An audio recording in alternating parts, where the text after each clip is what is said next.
नमस्कार दोस्तों, भाइयों और मेरे प्यारे किसान साथियों, स्वागत है आपका आपके ही अपने किसान हितैषी यूट्यूब चैनल सादाबाद केसरी पर।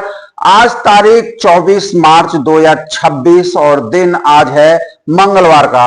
सप्ताह का यह दूसरा दिन है, लेकिन आलू के बाजार में एक नए दिन की शुरुआत जो है हुई है। एक नई सुबह, एक नई उम्मीद और एक नए जोश के साथ आज मंडियों में कारोबार जो है शुरू हुआ है और तस्वीर कल से बिल्कुल बदली हुई स्पष्ट तौर पर नजर आ रही है। आज मंगलवार होने का सीधा फायदा मंडियों में दिख रहा है। ग्राहकी में साफ उछाल है। जो माल कल तक फड़ों पर दबाव में खड़े थे, आज उन्हीं में जबरदस्त उठान जो है नजर आ रहा है। तेजी का असर मंडियों में साफ स्पष्ट रूप से दिखाई दे रहा है, क्योंकि रिटेलर हो या छोटे व्यापारी या फिर हो बाहर के खरीदार, इस समय पर मंगलवार को ज्यादा सक्रिय रहते हैं। होटल लाइन हो, ढाबा लाइन हो और फुटकर विक्रेता भी इस समय पर, चूंकि अब 2-3 दिन में चैत्री नवमी है, तो ऐसे में उसकी तैयारी में जबरदस्त तरीके से माल उठा रहे हैं। इसका सीधा असर यह हुआ है कि बिक्री की रफ्तार कल सोमवार के मुकाबले लगभग दोगुनी नजर आ रही है। हम बात कर रहे हैं दिल्ली और फर्रुखाबाद के साथ कानपुर और जयपुर की मंडियों की, जहां से पूरे उत्तर भारत के भाव का संकेत जो है जाता है। आज यहां माहौल में अच्छी खासी तेजी झलक रही है। हाइब्रिड आलू में जो दबाव पिछले 2-3 दिनों से बन रहा था, उसमें आज थोड़ी नहीं बहुत अच्छी राहत जो है दिखाई दे रही है। अच्छे माल धड़ाधड़ हाथों हाथ बिक रहे हैं और हल्के माल 10 से 20 रुपए प्रति कट्टा तक का सुधार जो है कुछ आड़तों पर जो है किसान साथियों देखने को मिल रहा है। और किसान साथियों, इधर जो थोड़े बहुत लूज हो जाते हैं, उन मालों में भी खरीदारी हो रही है, लेकिन उठान कल से बेहतर है इन चारों मंडियों में। अब वैरायटी की बात करें तो प्रोसेसिंग लाइन की वैरायटी जैसे चिप्सोना है, सूर्या है, 3797 है, इनकी आवक अभी सीमित है और वो जो जितना भी आ रहा है वो खेतों से आ रहा है। अभी कोल्ड स्टोरेज में नहीं आ रहा है क्योंकि टेम्परेचर नहीं आया है, लेकिन इनके भाव स्थिर और संभले हुए हैं। बाजार में ये चर्चा है कि नवमी के बाद में इनकी डिमांड और ज्यादा मजबूत हो सकती है, क्योंकि चिप्स और वेफर कंपनियां भी धीरे धीरे अपनी खरीद बढ़ा रही हैं। अगर स्टोरों में इन वैरायटियों का स्टॉक सीमित गया है, जैसी बाजारों में इस समय पर चर्चा चल रही है, तो आने वाले समय में यही आलू बाजार को जो है सहारा देंगे, सपोर्ट देंगे। आज की बड़ी बात यह है कि देश की सभी मंडियों में घबराहट कम देखने को मिल रही है। साउथ में लोकल कॉलर जो है खत्म हो चुकी है। साउथ मंडियों से ठंडे आलू की डिमांड आने की वजह से कोल्ड स्टोरेज से आगरा मंडल में जो है आलू की निकासी शुरू हो गई है, जो कि आलू में तेजी के शुभ संकेत भी हैं। किसान साथी भी अब बाजार में चल रही गतिविधियों को धीरे धीरे समझ रहे हैं। इधर कल की मजबूत ग्राहकी ने यह स्पष्ट रूप से संदेश दे दिया कि बाजार पूरी तरह कमजोर नहीं है, बस संतुलन बनाए रखने की जरूरत है। आवक अभी भी सीमित है, अच्छी है, जितनी आ रही है उतनी बिक रही है, लेकिन उठान तेज होने से दबाव कम महसूस हो रहा है। अब आज हम बात करेंगे ऐसी चीजों पर, ऐसी चर्चा पर जो हम अक्सर अपनी रोजमर्रा की जिंदगी में देखते हैं। जरा सी विपत्ति के आई, मैदान छोड़कर भाग गए। दोस्तों, असलियत में इंसान के चरित्र की पहचान सुख में नहीं बल्कि संकट के समय में होती है। जब सब कुछ ठीक चल रहा होता है, तब हर कोई किसानों के साथ खड़ा रहता है, बड़ी बड़ी बातें करता है और साथ निभाने का वादा करता है। लेकिन जैसे ही छोटी सी मुसीबत, वो भी कृत्रिम बनाई हुई, या कोई चुनौती जो फर्जीफिकेशन से तैयार की होती है, जो खड़ी होती है, तो कई लोग अपनी जिम्मेदारियों से ऐसे मुंह मोड़ लेते हैं जैसे उनका कभी इससे वास्ता ही नहीं रहा। इसे ही हम कहते हैं मैदान छोड़कर भागना या कायरता। इतिहास गवाह है कि जीत हमेशा उन्हीं की हुई है जिन्होंने डटकर मुकाबला किया है। जो मुश्किलों को देखकर डर गए, वो कभी इतिहास नहीं रच पाए। अगर आप अपने लक्ष्य की ओर बढ़ रहे हैं और रास्ते में रुकावट आ रही हैं, तो याद रखिए, ये रुकावटें आपको रोकने के लिए नहीं है, बल्कि ये परखने के लिए आती हैं कि आपके इरादे कितने मजबूत हैं। चुनौतियों से और चूतियों से भागना बहुत आसान है, लेकिन मैदान में टिके रहना और संघर्ष करना ही असली बहादुरी होती है। इसलिए अगर आप भी किसी मुश्किल दौर से गुजर रहे हैं, तो रुकिए मत, डरना बिल्कुल ही मत, मैदान तो कतई मत छोड़ना, क्योंकि जो अंत तक टिका रहता है वही असली विजेता कहलाता है। सिकंदर देख लो, डटकर मुकाबला किया था कि नहीं किया था? उसने राज किया था विश्व पे। मुश्किलों से भागना समाधान नहीं, बल्कि उनका सामना करने से ही सफलता की पहली सीढ़ी चढ़ी जाती है।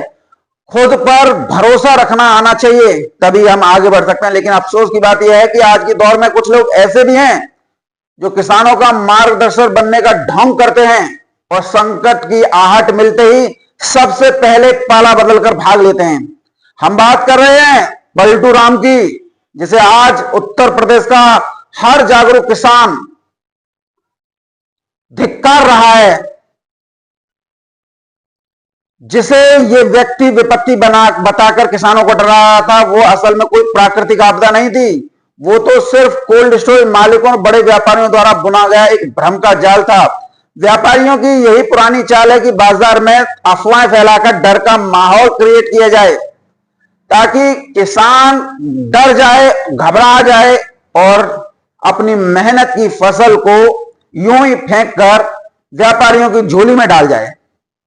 हैरानी की बात तो देखिए, जो व्यक्ति आज से मात्र 2 दिन पहले तक अपनी हर वीडियोस में चीख चीख कर कह रहा था, खेतों में रिपोर्ट कर रहा था कि पैदावार बहुत कम है, कोल्ड स्टोरेज इस बार नहीं भरेंगे, ये तक दिखा रहा था कि कोल्डों के बाहर कोई लाइन नहीं लगी है, वहीं अचानक अपनी बातों से पलट गया। अब वो कोल्ड स्टोरेज की छतों और बरामदों में रखा आलू दिखाकर किसानों का मनोबल तोड़ रहा है। यह साफ तौर पर एक संगठित गिरोह की ओर इशारा कर रहा है। ऐसा लगता है कि पर्दे के पीछे बैठे हुए इसके आका, जिनमें बड़े बड़े व्यापारी, आड़ती और कोल्ड मालिक हैं, जो इसे भारी फंडिंग कर रहे हैं और ये वही स्क्रिप्ट बोल रहा है जिससे किसानों का नुकसान और इसके आकाओं का फायदा हो। ये पहली बार नहीं है इस पलटू राम ने ऐसा किया हो। इसके पुराने कारनामे गवाह हैं, उठाकर देख लीजिए 2024-25 की वीडियो कि इसने किस तरीके से चंद रुपयों के लालच में आकर किसानों को डराया, धमकाया, उन्हें वीडियो में उल्टा सीधा बोला। याद है कि तुम्हारे बाप का नौकर नहीं हूं, कहा था कि नहीं कहा था, या कुएं में डूब मरो, और आपका भारी आर्थिक नुकसान कराया था। इसकी रणनीति को बारीकी से समझिए। ये हफ्ते 3 दिन व्यापारियों की भाषा बोलता है, 3 दिन कोल्ड स्टोरेज संचालकों को और आड़तियों का गुणगान गाता है, और फिर रविवार में लाइव आकर ऐसी भसड़ फैलाता है कि आम किसान पूरी तरीके से भ्रमित हो जाता है। लच्छेदार भाषणों और चिकनी चुपड़ी बातों में उलझाकर ये किसानों को मूर्ख बना रहा है, जबकि किसान साथियों असलियत में ये उन लोगों का मोहरा बना हुआ है जो किसानों का हर समय खून चूसना चाहते हैं। जब कोई प्रभावशाली व्यक्ति ये कहने लग जाए कि आलू में कुछ नहीं होना है, तो वो सीधे तौर पर उस किसान की कमर तोड़ता है जो कर्ज के बोझ तले दबे हुआ हो। अब जागने का समय आ गया है। पहचानिए इस वीडियो को जो किसान का चोला पहनकर बिचौलियों की दलाली कर रहा है। बाजार में हमेशा अफवाहें फैलाई जाएंगी ताकि आपका हौसला टूटे। हम ऐसे पलटूराम मानसिकता वाले लोगों से आप लोगों को सावधान रहने की जरूरत है, जो अपने आकाओं के इशारों पर जो है कठपुतली की तरह नाचते हैं। किसी के डराने से मत डरिए, अपनी एकता बनाए रखिए और इन बिके हुए प्रोपेगेंडा का डटकर मुकाबला कीजिए। याद रखिए किसान साथियों, जो मैदान में अंत तक टिका रहेगा जीत उसी की होगी। सावधान रहिए, सजग रहिए और अपने हक के लिए मजबूती से खड़े रहिए। चलिए अब नजर डाल लेते हैं देश भर में चल रही आलू की स्थितियों, परिस्थितियों, भावों और गाड़ियों की आवकों की। सबसे पहले हम बात करेंगे दिल्ली आजादपुर मंडी से, जहां से देश का भविष्य जो है कुछ लोग आकलन करने लग जाते हैं। और जो पलटूराम के बारे में मैंने संज्ञा दी, वो कोई और नहीं, यूट्यूबर वैभव शर्मा है।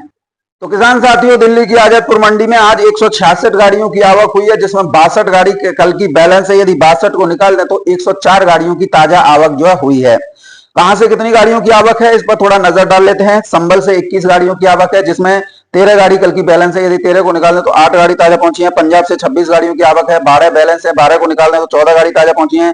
शिवसेना की 24 गाड़ियों की आवक है, 13 गाड़ी बैलेंस है। यदि 13 को निकाल दें तो 11 गाड़ी ताजा पहुंची है। सूर्या की 15 गाड़ियों की आवक है, 4 गाड़ी बैलेंस है। यदि 4 को निकाल दें तो 11 गाड़ी ताजा पहुंची है। डायमंड की 14 गाड़ियों की आवक है, 6 गाड़ी बैलेंस है। यदि 6 को निकालें तो 8 गाड़ी ताजा पहुंची है। अलीगढ़ से 13 गाड़ियों की आवक है, 7 गाड़ी बैलेंस है, 7 को निकालने तो 6 गाड़ी ताजा पहुंची हैं। जहांगीराबाद से 1 गाड़ी है, शमशाबाद से 6 गाड़ियों की आवक है, 2 गाड़ी बैलेंस है, यदि 2 को निकालते तो 4 गाड़ी ताजा पहुंची है। इस प्रकार से 166 गाड़ियों की आवक है, 62 बैलेंस है, 62 को निकालने तो 104 गाड़ी ताजा पहुंची है। अभी जितना भी माल दिल्ली आजादपुर मंडी में पहुंच रहा है किसान साथियों, वो पेड़ों के नीचे रखा हुआ आलू जो है पहुंच रहा है। अभी कोल्ड स्टोरेज टेम्परेचर नहीं आने की वजह से शुगर फ्री के नहीं जो है ओपन हुए हैं। और शुगर फ्री के बारे में आप सभी जानते हैं, शुगर फ्री चैम्बर में से निकासी तभी होती है जब उसमें जो है टेम्परेचर आ जाता है और गैस जो है छोड़ दी जाती है। जब तक गैस नहीं छूटेगी तब तक निकासी जो है नहीं होगी। गैस छूटने के 20 दिन बाद जो है निकासी शुरू होती है। यानी कि आप मानिए जैसे हमारे यहाँ पर जूट आलू की साउथ से डिमांड आने के बाद में कोल्ड स्टोरेज से निकासी सीधा होना शुरू हो गई है क्योंकि टेम्परेचर आ गया है। तो यहाँ पर उलट होता है, यहाँ पर टेम्परेचर आ जाए तो उसके दवाई जो है, जो गैस छोड़ी जाती है शुगर फ्री बनाने के लिए आलू को, उसे 20 दिन का समय जो है चाहिए। तो हमारे यहाँ आज निकासी शुरू हो गई, तो इनके यहाँ पर जो है मई के पहले हफ्ते में जो है शुगर फ्री की चैम्बर से जो है निकासी होगी। तो अभी जितना भी माल आ रहा है वो सब जो है बाहर का माल जो है आ रहा है, चाहे बरामदे का माल हो या पेड़ों के नीचे रखे माल हो। भावों को लेकर अगर हम बात करते हैं किसान साथियों, संभल के आलू की कीमत 250 रुपए से लेकर 350 रुपए प्रति 50 केजी की दर पर। चिप्सोना आलू की कीमत किसान साथियों 400 रुपए से लेकर 550 रुपए प्रति 50 केजी की दर पर। सूर्या की बात करें किसान साथियों तो 500 रुपए से लेकर 650 रुपए प्रति 50 केजी की दर पर। पंजाब के आलू की बात करें तो पुखराज आलू किसान साथियों 200 से लेकर 230 40 रुपए प्रति 50 केजी। ज्योति आलू 300 रुपए से लेकर 320 30 रुपए प्रति 50 केजी। अलीगढ़ बेल्ट से जो खेतों से आलू जा रहा है किसान साथियों, इसकी कीमत 300 रुपए से लेकर 400 रुपए प्रति 50 केजी। शमशाबाद से जो भी गाड़ी जा रही है किसान साथियों 300 से 350 रुपए प्रति 50 केजी। बात कर लेते हैं जहांगीराबाद आलू की तो 250 से 300 रुपए प्रति 50 केजी। एलआर की बात करते हैं तो 380 से लेकर 400 रुपए प्रति 50 केजी। डायमंड आलू की बात करें जो पंजाब से आ रहे हैं वो 340 से 360 रुपए प्रति 50 केजी। ओवरऑल आज दिल्ली आजादपुर मंडी में कल के मुकाबले सुधार है। बात करते हैं फरुखाबाद मंडी की तो फरुखाबाद मंडी में ख्याति आलू 650 रुपए से लेकर 700 रुपए प्रति क्विंटल। हालैंड आलू 700 से 850 रुपए प्रति क्विंटल। लाल गोल आलू जिसमें पुखराज भी है, लौकर भी है, सिंदूरी है, कंचन है 600 से लेकर 700 रुपए प्रति क्विंटल। मुंबई मंडी की बात करें किसान साथियों तो 37-97 टॉप क्वालिटी आलू 13 से 15 रुपए किलो। एवरेज क्वालिटी 10 से 12 रुपए किलो की दर पर आज बिक्री हुआ है। बात करते हैं किसान साथियों इंदौर की चौथरा मंडी की तो यहाँ पर आलू की कीमतों में तेजी देखने को मिल रही है। सुपर आलू 10 रुपए किलो से लेकर 12 रुपए किलो। ज्योति मीडियम आलू 8 से 10 रुपए किलो। हल्का आलू किसान साथियों 6 से 7 रुपए किलो। एलआर आलू की बात करें तो 8 रुपए किलो से लेकर 10-11 रुपए किलो की दर पर है। और अगर हम चिप्सोना की बात करें सुपर क्वालिटी 8 रुपए किलो से लेकर 10 रुपए किलो की दर पर यहाँ पर आलू बिक रहे हैं। साउथ मंडियों में अच्छी खासी डिमांड है। अगर हम तिरुचिरापल्ली, रामनाथपुरम या किसी और मंडी की बात करें, कोयम्बटूर मंडी की बात करें तो 22 रुपए किलो से लेकर 26-27 रुपए किलो तक की दर पर आलू जो है बिक रहे हैं। तो वहीं चेन्नई मंडी की बात करें तो आज चेन्नई मंडी में आलू में जबरदस्त सुधार देखने को मिला है। 16 रुपए किलो से लेकर 18-19 रुपए किलो तक आलू बिके हैं। तिरछी की मंडी में 19 से 21 रुपए किलो की दर पर बिके हैं। मदुरई मंडी में 16 से 18 रुपए किलो की दर पर किसान साथियों आलू बिके हैं। तो धीरे धीरे सभी मंडियों में सुधार आ रहा है और आप जो है इसका तुलनात्मक अध्ययन जो है कर रहे हैं, ये अच्छी बात है। आप लोगों को आलू में तेजी लेने से कोई नहीं रोक सकता है सिवाय ऐसे वैभव शर्मा जैसे पलटूरामों की वजह से। क्योंकि देख लीजिए आज किसानों का मनोबल तोड़ने, बाजार को क्रैश करने के लिए किस तरीके की बातें जो हैं इस समय पर इसके मुंह से जो है की जा रही हैं। तो आप समझ सकते हैं कि एक व्यक्ति होता है जो बाजार को तेजी की तरफ ले जाने के लिए प्रयास होता है और एक व्यक्ति जो है पूरे बाजार को क्रैश करने के लिए ठेका ले लेता है 1-2 लाख में। तो फिर इसका जो है किसान विरोधी चेहरा उजागर जो है हो जाता है।